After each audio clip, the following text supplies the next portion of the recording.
Nunca pensé que mi matrimonio terminaría por un perro, pero ahí estábamos. Yo, de pie en la cocina, todavía en pijama, tratando de contener las lágrimas, mientras Brice, mi esposo durante 10 años, cerraba la cremallera de una maleta como si se fuera a un viaje de negocios. Solo que esta vez no volvería.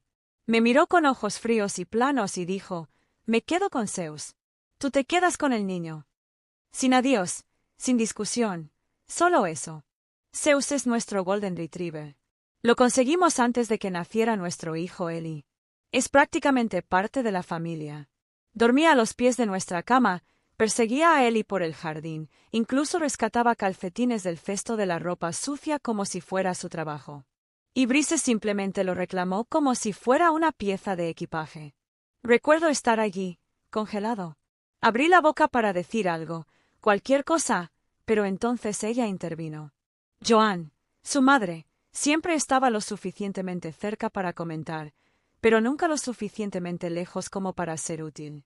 Estaba parada junto a la puerta, con perlas falsas alrededor del cuello y una sonrisa real en su rostro. Bueno, se rió entre dientes, al menos el perro está entrenado. Ellos se rieron. Me reí como si mi hijo fuera un juguete roto que ahora tenía que conservar, mientras ellos se llevaban el premio. Como si ser madre a tiempo completo, en medio de un divorcio, fuera la mano perdedora. Sentí como si me hubieran quitado el oxígeno de la habitación, pero no dije nada en ese momento. No grité. No lloré delante de ellos. Simplemente me di vuelta y recogí el dibujo de él y del mostrador, uno que hizo de nosotros 3 tomados de la mano bajo un sol gigante, y pasé junto a ellos porque él estaba en la habitación de al lado. Ellie, 9 años, sentada con las piernas cruzadas en la alfombra, con los auriculares puestos, coloreando. No vio la tormenta estallar a su alrededor. Aún no. Y en ese momento me hice una promesa. Nunca pensará que él era el problema. Deja que Brice se lleve al perro. Deja que Joan piense que ganó. Yo me llevaría al niño. Quería al niño. Y lo iba a proteger de todo, especialmente de la gente que se reía de su dolor. Pero esa no es la parte que vine a contarles. La parte que necesita escuchar es lo que sucedió unas semanas después, el día del juicio. Fue entonces cuando mi hijo, mi dulce, tranquilo y observador Eli, se acercó al juez, se aclaró la garganta y le preguntó: «Mamá, ¿puedo leer el mensaje de texto que papá me envió anoche?». Toda la sala quedó en silencio. El juez arqueó una ceja. El rostro del abogado de Brice palideció por completo. Joan, sentada detrás de nosotros con una chaqueta azul marino y una expresión engreída, parecía como si se hubiera tragado su propia lengua. Y en ese momento, allí mismo, frente a todos, Eli tenía algo más poderoso que cualquier abogado, la verdad. Solo tenía 9 años, pero lo sabía. Y por primera vez, los adultos en esa sala no tuvieron más remedio que escuchar. Pero déjame llevarte al principio, para que entiendas por qué ese momento cambió todo. Porque no fue solo una mala pelea. No fue un comentario tóxico. Fueron años de iluminación silenciosa con borradores de gas. Brice me hacía sentir como si yo siempre estuviera exagerando, siempre demasiado emocional, siempre la que arruinaba todo. Fue sutil, pero constante. Cuando Eli lloró después de que Brice gritara, fue mi culpa por no enseñarle a endurecerse. Cuando pedí ayuda, estaba regañando. Cuando finalmente dije que quería salir, le dijo a la gente que yo era inestable y que él solo estaba tratando de mantener unida a la familia. Y la gente le creyó. Siempre lo hicieron, porque es encantador, bueno con las palabras, una gran sonrisa, el tipo de persona que llama cariño a las camareras y se sale con la suya. Pero Eli vio cosas que nadie más vio. Vio cómo el rostro de su padre cambió en el momento en que estuvimos a puerta cerrada. Vio cómo me detenía a mitad de la frase cuando Brice entraba en la habitación. Se dio cuenta de que ya no me reía más. No precisamente. Y cuando Brice tomó al perro y salió de nuestras vidas como si fuéramos restos de comida, Eli no lloró. Esa noche se sentó a mi lado, sosteniendo el viejo collar de Zeus, y dijo: «No creo que le gustemos mucho a papá». Ese fue el principio del fin y, sin saberlo, el comienzo de que la verdad finalmente saliera a la luz.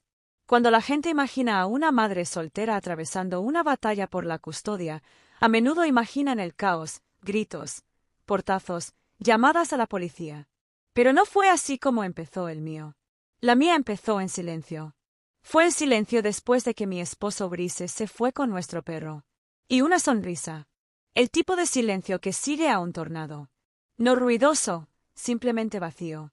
Cada cajón que limpió, cada abrigo que sacó del gancho, todo resonó en toda la casa como un susurro que decía, se ha ido. Al principio, Ellie no hizo muchas preguntas.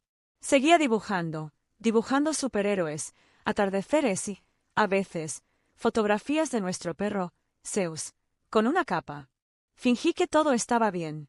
Compensé en exceso, almuerzos caseros con notas escritas a mano, cuentos adicionales antes de dormir. La mayoría de las noches lo dejaba dormir en mi cama porque volvía a tener miedo a la oscuridad. No había estado desde el jardín de infantes. Nuestro pequeño apartamento de 2 habitaciones no era lujoso, pero era nuestro. Había pintado la habitación de Ellie de color azul claro y había colgado pequeñas luces en forma de estrella alrededor del techo. Le gustaba cuando las estrellas lo cuidaban. Trabajaba desde casa como diseñador independiente y realizaba trabajos ocasionales mientras Ellie estaba en la escuela. Pagó las cuentas, apenas, pero me dio tiempo para estar con él y no estaba dispuesto a renunciar a eso por nada. Las mañanas eran las más duras. Fue entonces cuando noté cuánto habían cambiado las cosas. Me despertaba y encontraba a Ellie ya vestido, sentado tranquilamente a la mesa, mirando la caja de cereal pero sin comer. Solía darse vueltas por la mañana, haciendo cientos de preguntas sobre los dinosaurios, el espacio y cuántos dientes tienen realmente los tiburones. Ahora simplemente estaba quieto. Sabía que estaba sufriendo y no sabía cómo solucionarlo. Cuando Brice y yo nos conocimos, él era magnético, confiado, encantador y ambicioso. Me hizo sentir zen como no me había sentido en años. Tenía 23 años y trabajaba en una imprenta. Entró a buscar tarjetas de presentación y se fue con mi número. Al cabo de 1 año nos casamos. Cuando nació Ellie, ya había empezado a ponerle excusas. Al principio eran pequeñas cosas. Se olvidaba de recogerme después del trabajo o bromeaba acerca de que me dejaba llevar justo después de dar a luz. ¿Lo llamó bromas? Lo llamé un mal día. Pero esos malos días se convirtieron en un patrón. Él controlaba el dinero, el termostato y mi forma de ser padre. Cuando Ellie se resfrió, Brice me acusó de dejarlo ablandarse al dejarlo descansar. Cuando Ellie se asustó después de una pesadilla, Brice le dijo, «Los niños no lloran». Fue entonces cuando comencé a dormir con el monitor para bebés encendido, incluso cuando Ellie tenía 6 años, para no escuchar a Ellie. Ya no gritó, pero escuchar a Brice. La gente no veía ese lado de él. Vieron al Brice que organizaba barbacoas en el patio trasero y hacía brindis divertidos. Joan, especialmente su madre, pensaba que Brice caminaba sobre el agua. Una vez me dijo, «Tienes suerte de que él aguante tu estado de ánimo». Y recuerdo mirarla fijamente, preguntándome cuántas otras mujeres habrían sido silenciadas con esa misma frase. Estaba agotada, no solo por ser madre, sino también por fingir. Fingiendo que éramos una familia feliz. Fingiendo que no me encogía dentro de mi propia casa. Fingir que Ellie estaba bien. La gota que colmó el vaso no fue dramática. Ningún escándalo de trampa. No hay pelea de gritos. Era un martes por la tarde. Brice llegó tarde a casa, arrojó las llaves sobre el mostrador y preguntó si Ellie había terminado su tarea de ortografía. Dije, sí.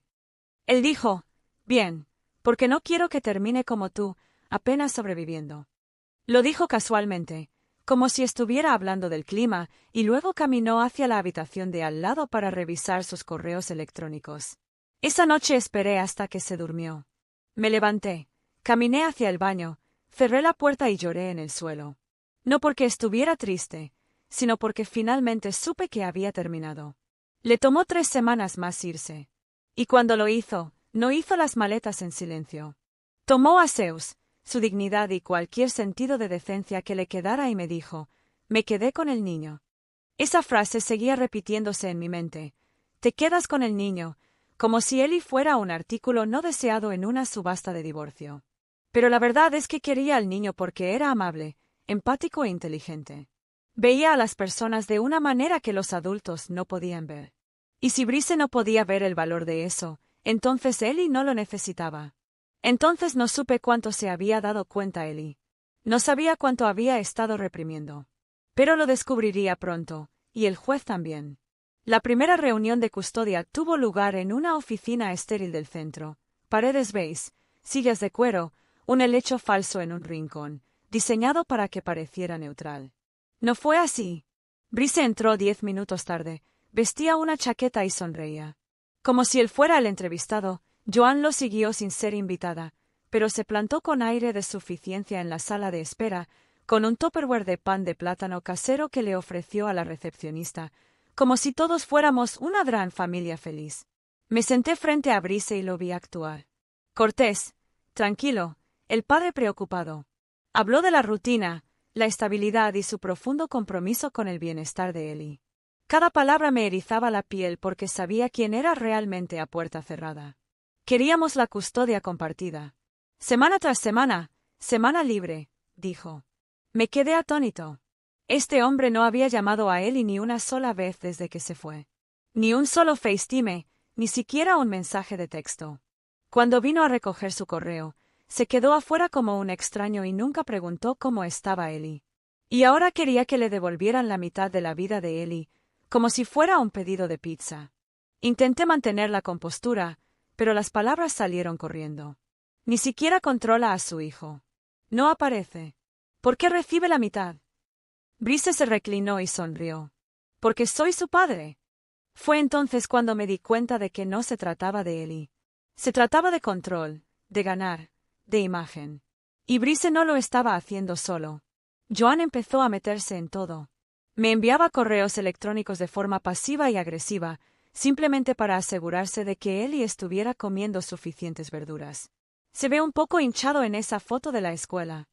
Luego estaban las salidas de la escuela. Brice aparecía de repente sin previo aviso, vistiendo su sudadera con capucha de papá número 1, saludando a los otros padres y entregándole barras de granola a Eli como si fuera el proveedor del año. Y Eli parecía confundido, incómodo. Dejó de sonreír por las mañanas. En casa noté un cambio. Eli tenía más preguntas ahora. Los más difíciles. ¿Por qué papá dice que no quieres que lo vea? ¿Le dijiste que le tengo miedo a su casa? Es malo llorar cuando extraño a Zeus. Ese me destripó. Extrañaba tanto al perro que empezó a dibujar a Zeus en fotografías familiares. Excepto que ahora, Zeus siempre estaba entre Eli y yo, casi como un protector. Una noche, Eli se acercó a mí y me susurró. Papá me dijo que no te lo dijera, pero dice que lloras demasiado y que estaré arruinada si vivo contigo todo el tiempo. Me senté en el suelo del pasillo y simplemente lo abracé. No lloré. Quería hacerlo, pero no podía darme el lujo de darle a Brice esa satisfacción. En cambio, documenté todo. Llevaba un diario y guardaba capturas de pantalla de cada mensaje manipulador. Hice copias de los pocos correos electrónicos que Joan cometió un desliz y envió directamente. Cosas como, si Eli no aprende disciplina, terminará como tu lado de la familia. Mientras tanto, Brice se estaba volviendo más audaz. Comenzó a enviarle mensajes de texto a Eli como, tu mamá vuelve a decir que no. Sorpresa. O ojalá pudiera verte más, pero tu mamá quiere mantenerte alejado. Fue una alienación de los libros de texto. Pero tratar de explicarle eso a un juez era como intentar demostrar que existía un fantasma. Mi abogada, Denise, fue cuidadosa pero honesta. Ella dijo, a menos que haya abuso o algo sólido en el papel, a los jueces les gusta el equilibrio. No favorecerán a uno de los padres sin pruebas. Evidencia. Esa palabra me persiguió porque la mayor parte del daño que Brice hizo no fue a través de moretones o amenazas. Fue a través del tono, a través de mentiras pasadas como caramelos, a través de la erosión. Eli estaba siendo erosionado. Aún así, se fijó la fecha de la audiencia. Tuve 2 semanas para prepararme.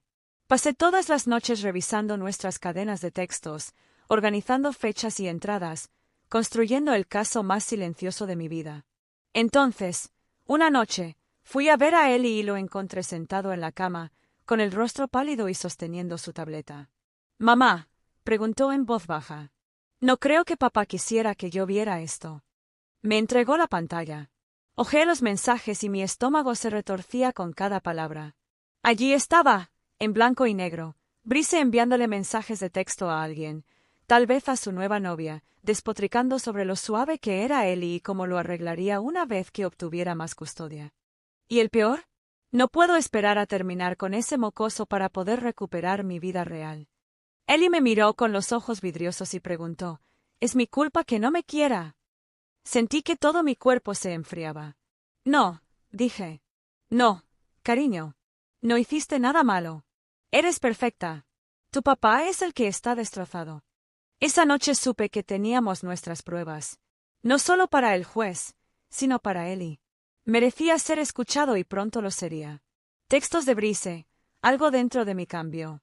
Hasta ese momento, había estado luchando por sobrevivir a la tormenta, pero ahora no estaba simplemente reaccionando. Estaba listo para contraatacar. Me senté en la cama de Ellie, sosteniendo la tableta, leyendo las palabras una y otra vez. No puedo esperar a terminar con ese mocoso para poder recuperar mi vida real. Llora como un bebé, igual que su mamá. Inútil. Se los había enviado a Ellie por error, destinados a otra persona. Tal vez la mujer con la que había estado saliendo, o uno de sus amigos con quien compartió las tristes historias de su pobre padre soltero. Pero ahora ya era demasiado tarde. Ellie lo vio y yo también. Respiré y miré a mi hijo. Su rostro estaba pálido y quieto, como si estuviera tratando de desaparecer bajo su manta. No quería consuelo. Quería la verdad. ¿Lo leíste todo? Yo pregunté. Él asintió. No quería, pero no podía parar. Pensé que tal vez era malo. No, dije de inmediato. No estás mal, Ellie. Él está equivocado. Está muy equivocado. Y lo dije en serio, cada palabra. Ya no se trataba solo de conseguir la custodia. Se trataba de romper un ciclo, de asegurarse de que Ellie no creciera pensando que el amor era algo que había que ganarse estando callado, complaciendo a personas que no te merecían. Entonces, imprimí las capturas de pantalla, las etiqueté por fecha y hice una copia de seguridad en una unidad flash. Me comuniqué con Denise, mi abogada, a primera hora de la mañana siguiente. Su voz se tensó cuando le leí algunos de los mensajes. Esto es grande, dijo. Esto podría cambiar todo. Pero ¿estás seguro de que quieres que Ellie hable? Eso me detuvo en seco. Ni siquiera había considerado ponerlo en el estrado. La idea hizo que se me revolviera el estómago. Tenía solo 9 años. No quería que se enredara en un drama judicial, que lo interrogaran abogados insensibles o que lo obligaran a mirar a su padre a los ojos y revivir todo esto. Pero luego recordé algo que dijo después de que Brice se fue. Siempre me dices que hable cuando algo no está bien. ¿Es este uno de esos momentos? Quería hablar. Esa fue la diferencia. Entonces, lo senté en la mesa de la cocina con un poco de jugo y galletas Graham y le pregunté suavemente, Ellie, no es necesario, pero si quieres hablar con el juez, si quieres decirle cómo te sientes, estaré ahí todo el tiempo. Me miró, muy serio para su edad, y dijo, ¿puedo mostrarle lo que escribió papá? El juez necesita saber la verdad, ¿verdad? Parpadeé para contener las lágrimas. Sí, cariño, lo hace. Los días siguientes fueron un caos de preparación. Denise dispuso que las pruebas se presentaran oficialmente. Creamos una cronología de los acontecimientos, construimos una narrativa y solicitamos una declaración formal de Ellie para que el tribunal la revise de antemano. Mientras tanto, Joan empezó a aparecer de nuevo en la escuela de Ellie. Una vez, intentó darle un regalo durante el despido, una figura de acción y una pequeña tarjeta que decía, «Papá simplemente está luchando por ti». Ellie me lo dio y me preguntó, «¿Por qué se siente como una trampa?» «¿Por qué lo era?», respondí. «Lo informé». Denise presentó una denuncia. Brice, como siempre, me envió un mensaje de texto diciéndome que estaba usando a Ellie contra él, que estaba utilizando a un niño como arma. Proyección clásica. Pero no mordí el anzuelo. En cambio, mantuve a Ellie cerca. Hablamos todas las noches, no sobre la corte, sino sobre cómo se sentía, que lo asustaba y que lo hacía fuerte. Hizo preguntas y yo respondí con honestidad, sin endulzar, sin falsas promesas. La noche anterior a la audiencia, Ellie no pudo dormir. Se acostó a mi lado, en silencio en la oscuridad, y susurró, «¿Qué pasa si el juez no me cree?» Me volví hacia él, Le cepillé el pelo hacia atrás y le dije, la verdad no necesita ser ruidosa para ser real. Solo habla desde tu corazón. Eso es todo lo que necesitas hacer. No dijo nada después de eso, pero tomó mi mano y la apretó con fuerza. A la mañana siguiente nos vestimos. En silencio, me puse un vestido azul marino y unos sencillos pendientes. Ellie vestía su uniforme escolar, recién planchado, con sus zapatillas rojas favoritas. Dijo que lo hicieron valiente. Fuera del juzgado, Denise nos recibió con su maletín y un gesto solemne. Brice ya estaba allí, paseando con un traje gris oscuro, flanqueado por Joan y un hombre que supuse era su abogado. Me miró una vez. No miré atrás. Entramos, firmamos con nuestros nombres y tomamos asiento. Miré a él y le susurré, ¿aún quieres hacer esto? Él asintió. Estoy listo. Y por primera vez en mucho tiempo creí que íbamos a estar bien. Porque esta vez la verdad no estaba solo en el papel. Tenía voz y estaba a punto de ser escuchada. La sala del tribunal estaba más fría de lo que esperaba. Las paredes eran de color beige, las sillas rígidas y todo olía ligeramente a papel y café viejo. Aún así, fue el silencio lo que más recuerdo. Ese silencio espeso y expectante antes de que entre un juez. De esos en los que puedes escuchar el susurro de cada papel y el latido de tu propio corazón. Ellie se sentó a mi lado en la mesa de los peticionarios, balanceando los pies justo por encima del suelo, tratando de parecer valiente. Sostenía su pequeña libreta en su regazo, aquella en la que habíamos practicado su declaración por si acaso. Sus zapatillas rojas asomaban por debajo de sus pantalones planchados y pude ver con qué fuerza apretaba los dedos. Al otro lado de la habitación, Brice estaba sentado erguido, perfectamente ensayado con su traje hecho a medida. Miró a Ellie una vez, pero rápidamente desvió la mirada. Joan se sentó detrás de él, con los labios apretados y los ojos recorriendo la habitación como si fuera ella la que estaba siendo juzgada. Cuando finalmente entró el juez, todos se levantaron. Miró el expediente que tenía ante él, nuestro número de caso, nombres y la pila de documentos que habíamos presentado durante los últimos meses. Él no sonrió. No era necesario. Después de las formalidades, el abogado de Brice se puso de pie para hablar primero. Ella era pulida y confiada, exponiendo una narrativa que había escuchado cientos de veces. El señor Carter busca igualdad de tiempo como padre, enfatizando la rutina y lo emocional.